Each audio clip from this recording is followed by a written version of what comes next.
So hello everyone, मेरा नाम है शुभम गुप्ता और आज के वीडियो में मैं आपसे बात करने वाला हूँ इफ़ स्टेटमेंट के बारे में, मल्टीपल इफ़ के बारे में और इफ़ एल्स स्टेटमेंट के बारे में। तो ये सब डिसीजन मेकिंग स्टेटमेंट्स हैं, ओके। तो जिसमें हम पहले स्टेटमेंट इफ़ स्टेटमेंट के बारे में बात करते हैं। तो देखते हैं पहले से सिंटैक्स क्या है, इफ़ स्टेटमेंट का सिंटैक्स देखते हैं। उससे पहले बात करते हैं कि ये यूज़ क्यों की जाती है। देखिए, प्रोग्रामिंग में कभी कभी ऐसे कंडीशंस आते हैं, जैसे हमारे रियल लाइफ में कंडीशंस आते हैं ना कि देखो ये बड़ा है या ये बड़ा है, वैसे ही प्रोग्रामिंग में कभी कभी कंडीशंस आती हैं जहां हमें कंपेयर करना होता है कि ए बड़ा है, मतलब ये वेरिएबल बड़ा है या बी बड़ा है, ऐसे कई कई कंडीशंस आ सकती हैं, ओके। तो उसके लिए क्या है, इफ़ कंडीशन है, इफ़ स्टेटमेंट है। इफ स्टेटमेंट क्या करती है, दो या दो से अधिक कंडीशंस को चेक करती है, ठीक है। अब देखिए यहाँ पे सिंटैक्स क्या है, मतलब कैसे इसको हम लोग लिखेंगे। इफ़ पहले हम लोग लिखेंगे इफ़, उसके बाद कंडीशन या रिलेशनल एक्सप्रेशन देंगे और उसकी बॉडी में सेट ऑफ स्टेटमेंट्स होंगे, ठीक है। अब देखिए इसकी वर्किंग क्या होती है। एग्जाम्पल के यहाँ पे मैंने एक प्रोग्राम बनाया है। यहाँ देखिए क्लास है और उसके बाद फंक्शन शुरू हुआ है। यहाँ पे मैंने दो वेरिएबल्स लिए हैं, पहला वेरिएबल है ए, दूसरा वेरिएबल बी, ओके। ए में मैंने 15 स्टोर किया हुआ है, बी में 10 स्टोर किया हुआ है, ठीक है। अब हो क्या रहा है इस प्रोग्राम में कि मैं चेक कर रहा हूँ क्या ए बड़ा है बी से। अगर बड़ा है तो क्या प्रिंट कर दे, ए इज़ बिग, ओके। देखिए काम कैसे कर रहा है। तो यहाँ तक तो वेरिएबल डिक्लेयर हो जाते हैं और इनिशियलाइज भी हो जाते हैं, ठीक है। डिक्लेरेशन मतलब हमने बस वेरिएबल डिक्लेयर कर दी और इनिशियलाइजेशन मतलब वेरिएबल में वैल्यू देना, ओके। वो क्या कहलाता है, इनिशियलाइजेशन कहलाता है, ठीक है। तो उसके बाद यहाँ पे इफ स्टेटमेंट हमारी आ जाती है। देखिए यहाँ पे लिखा है ए ग्रेटर देन बी, क्या ए बड़ा है बी से, ये चेक कर रहा है। अगर कंडीशन ट्रू होगी, यानी कि अगर ए बड़ा होगा बी से, जो कि यहाँ पे है, ए की वैल्यू 15 है, 15 बड़ा है 10 से, तो अगर ट्रू हुई कंडीशन तो ये अपने बॉडी में आ जाएगा। बॉडी में क्या लिखा है, system dot out dot println, इसके अंदर जो स्टेटमेंट्स होंगी वो एग्जीक्यूट होंगी, ठीक है। तो ये स्टेटमेंट है प्रिंटिंग स्टेटमेंट, तो प्रिंट हो जाएगा ए इज़ बिग, ओके। अगर कंडीशन फॉल्स हो जाती, यानी अगर ए इज़ इक्वल टू मान लीजिए 4 हो जाता, अब बी इज़ इक्वल टू 5 हो जाता, तो ए छोटा हो गया ना, ए 4 है तो वो छोटा हो जाएगा बी इज इक्वल टू 5 से, तो ये कंडीशन फॉल्स हो जाती और इसके बॉडी में आते ही नहीं। तो बॉडी में जब नहीं आते तो कुछ भी प्रिंट नहीं होता। तो आई होप आपको ये क्लियर हो गया होगा। उसके बाद आइए देखते हैं इफ़ एल्स के बारे में। तो इफ़ एल्स कैसे काम करता है। इफ़ एल्स में क्या होता है कि अगर कंडीशन ट्रू होती है, ठीक है, जैसे नॉर्मल इफ़ में क्या होता है, कंडीशन ट्रू होती थी तो इफ़ के अंदर का जो स्टेटमेंट होता था, मतलब इफ़ की बॉडी में जो स्टेटमेंट होता था वो एग्जीक्यूट होता था। तो इसमें भी कुछ ऐसे ही होता है, बट इसमें एक एल्स का पार्ट भी होता है, ठीक है।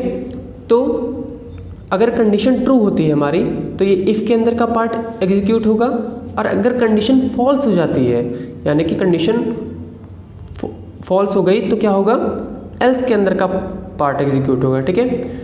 फॉर एग्जाम्पल के मान लीजिए यहाँ पे मैंने एक प्रोग्राम ले लिया है। अब देखिए प्रोग्राम काम कैसे कर रहा है।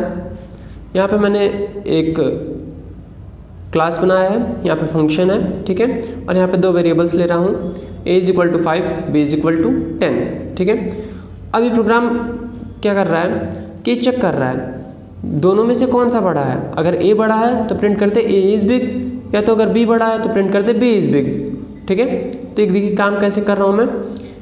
यहाँ पे लिखा है if a greater than b, यानी कि a बड़ा हो b से, तो अगर ये कंडीशन ट्रू होगी तो इसके अंदर का स्टेटमेंट एग्जीक्यूट होगा, यानी कि इसके अंदर आ जाएगा, क्या लिखेगा, system dot dot dot println A is big, ये प्रिंट हो जाएगा, ठीक है।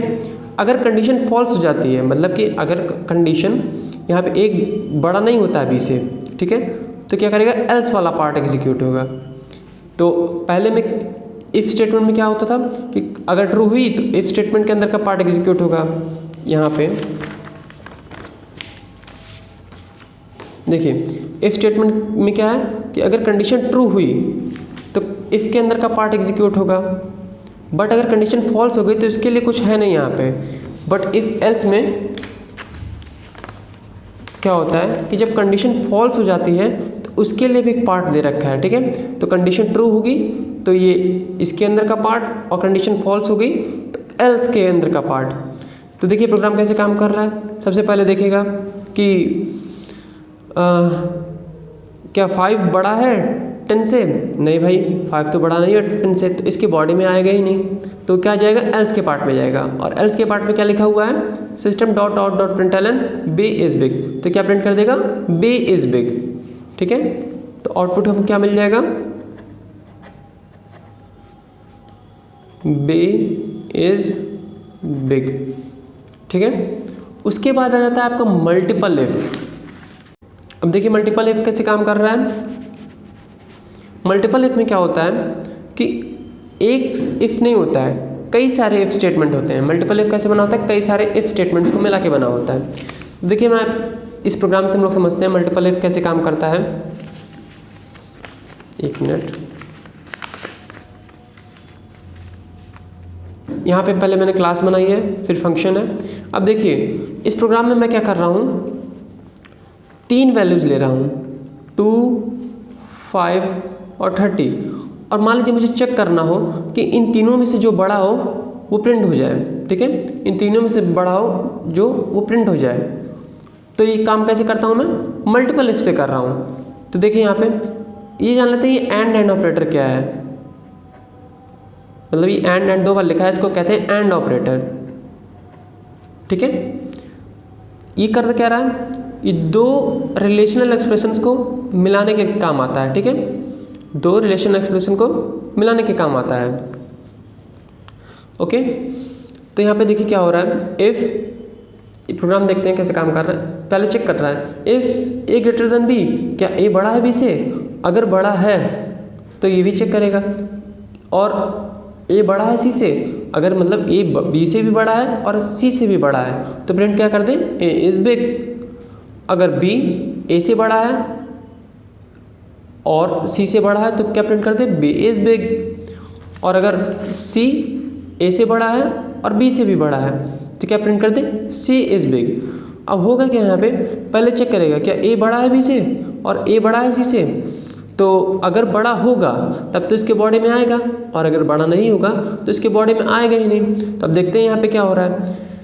2, क्या 2 बड़ा है 5 से? नहीं जी, नहीं बड़ा है। तो आगे बढ़ेगा ही नहीं, दूसरे को चेक ही नहीं करेगा, सीधे इसमें आ जाएगा। दोनों कंडीशंस ट्रू होनी चाहिए, ठीक है। दोनों कंडीशंस ट्रू होनी चाहिए। अगर एक भी कंडीशन गलत हो गई तो आगे चेक ही नहीं करेगा। अगर मतलब 2 5 से बड़ा हुआ ही नहीं तो वो इस कंडीशन को भी नहीं चेक करेगा, ठीक है। फिर यहाँ आएगा, अब देखिएगा क्या बी बड़ा है इसे? अगर बड़ा है तो फिर ये भी चेक करेगा क्या बी बड़ा है सी से। अगर ये भी सही हो गया तब इसकी बॉडी में आएगा।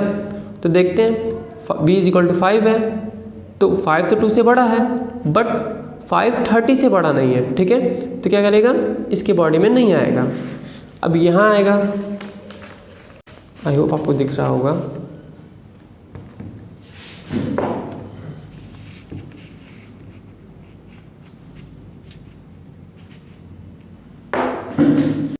अब यहाँ पे क्या होगा?